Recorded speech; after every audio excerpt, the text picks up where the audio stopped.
रूप्य jubilee प्रभुकर जो समस्त आशीर्वाद अच्छी ताहा माने समस्ते साक्षी तेणु समस्त कहवा हालेलुया हालेलुया।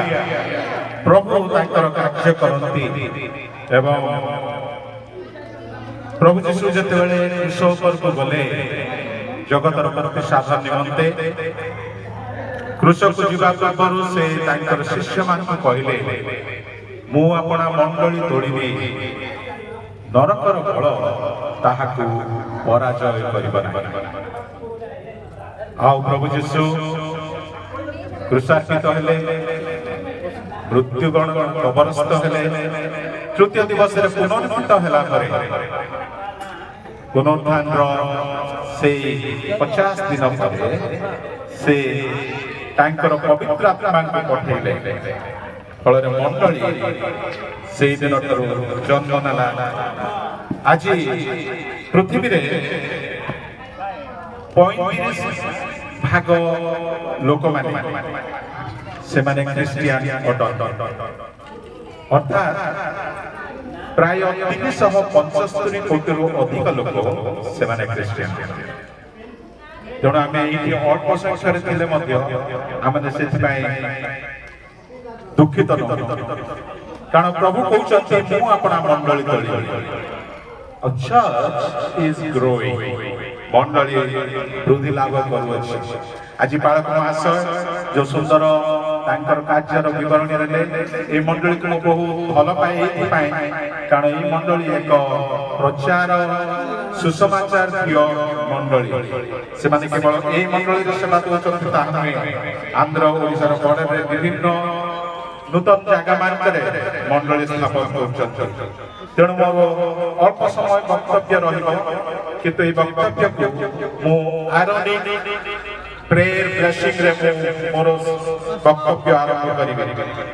सदा प्रभु तुमको आशीर्वाद करंतु ओ तुमको रक्षा करंतु। सदा प्रभु तुमको ऊपर अपना मुखर तेज प्रकाश करंतु ओ तुमको अनुग्रह करंतु। सदा प्रभु तुमको ऊपर अपना मुख उठांतु ओ तुमको शांति दियंतु।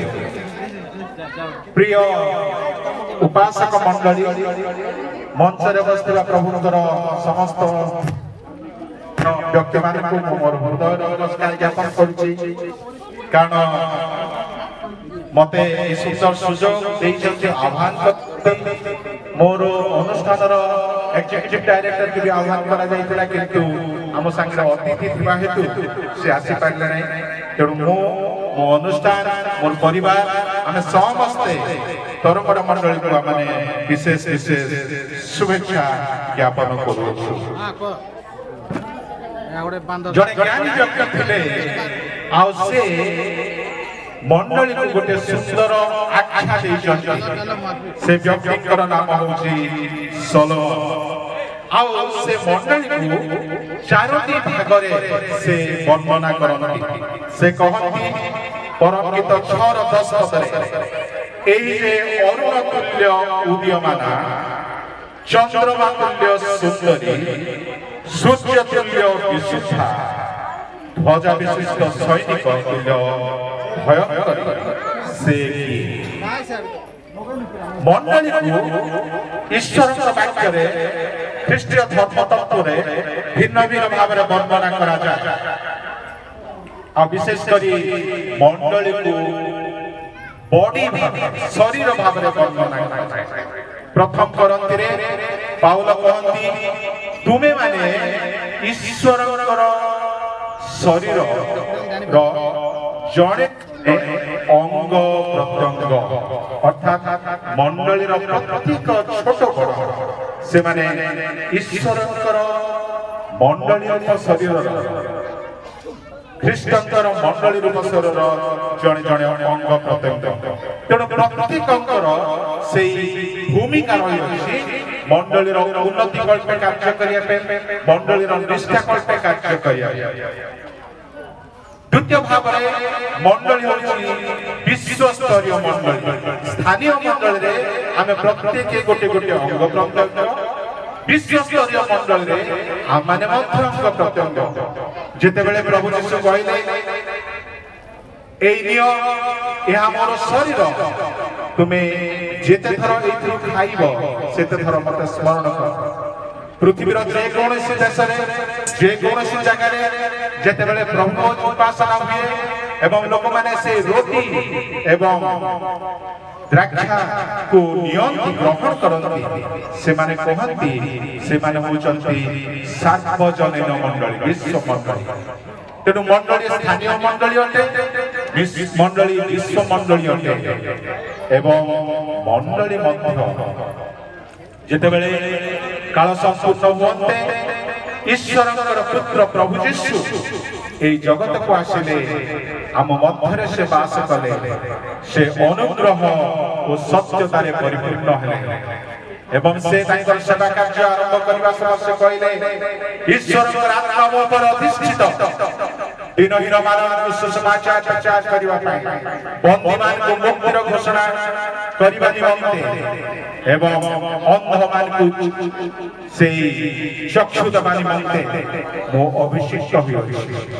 प्रिय मंडली एई 25 वर्ष जेतबे सेलिब्रेट करूछु आसंता सोनारकु आसंता स्वर्णिम एक पर्व को आमे जेतबे प्रवेश करिया को जाउ प्रभु आमानकु एई आह्वान दियंती मंडली भाबरे आमाने सुसमाचार प्रचार कार्य ब्रती हेबा आमाने लोक मानकर सेवा करिबा एवं आमाने अनेक लोक माने जो माने बंधनग्रस्त अवस्था अछंती पापर बंधन अछंती से मानको आमाने मुक्तिर बार्ता प्रकाश करिबा। सेहि पाई ज्ञानी सोलोमन कहिले एई जे उदयमाना चंद्रमा तुल्य सुंदरी सूर्य तुल्य विशुद्धा ध्वजा विशिष्ट सैनिक तुल्य भयंकरी से कि जेतेबेले समाज था मंडली अरुण तुल्य उदयमान है कि से बढ़िया उषार आलोक जेतेबेले पृथ्वी ऊपर बिछी जाए से आलोक लोक माने आकर्षित हो समाज अवस्था रे मंडली अरुण तुल्य थिला मंडली जेतेबेले हला तार चंद्रमा तुल्य सौंदर्य समस्ते अनुभव कले एवं आज से चंद्रमा तुल्य नुहे से 25 वर्ष अतिक्रांत करी 50 वर्ष मध्य को प्रवेश करबा समय से सूर्य तुल्य विशुद्ध हेबा आवश्यक। प्रभु जीशु जे आमानकर धर्म रूप सूर्य से धर्म रूप सूर्यकर प्रताप ए मंडली प्रति बंधु जे परि से माने सूर्य तुल्य विशुद्ध हेबे केवल सूर्य तुल्य विशुद्ध हेबे ता नहे किंतु से माने ध्वजा विशिष्ट सैनिक तुल्य भयंकरी हेबे। आज मध्य आमानकर देश रे अनेक लोक माने सत्यर संधान जानती नाही मुक्तिर पथ देखि नाहंती से मानक निमंते सुसमाचार सैनिक भाव व्यवहार निमंते एई मंडली को प्रभु विशेष व्यवहार करंतु आशीर्वाद करंतु। मंडली आत्मिक शारीरिक सामाजिक एवं बौद्धिक उन्नति कामना करी मोर ए वाक्य को शेष करूछि। शालोम प्रत्येक प्रति शांति कर। स्थानीय मंडली संपादक महाशय